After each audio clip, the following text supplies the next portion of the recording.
वो लोरी अब भी गूंजती है ख्वाबों की वीरानियों में। ज़मीं पे अश्कों की जंजीर है, फलक पे फरियाद लिखी गई है।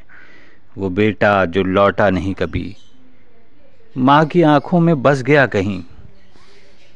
जंग जीत गए मगर माँ हार गई, मुस्कुराहट कहीं दफन हो गई और चेहरे पे रह गए अनगिनत सवाल। वो माँ जो सुबह से शाम तक दहलीज पर बैठी रही अपने बेटे के इंतज़ार में।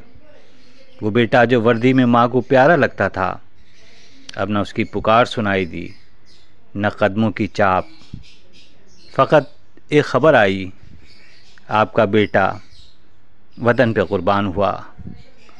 वो आसमान की तरफ देखकर बोली, ऐ रब मेरा लाल तेरे पास है, तू इसका ख्याल रखना कि अब मेरा दामन खाली है।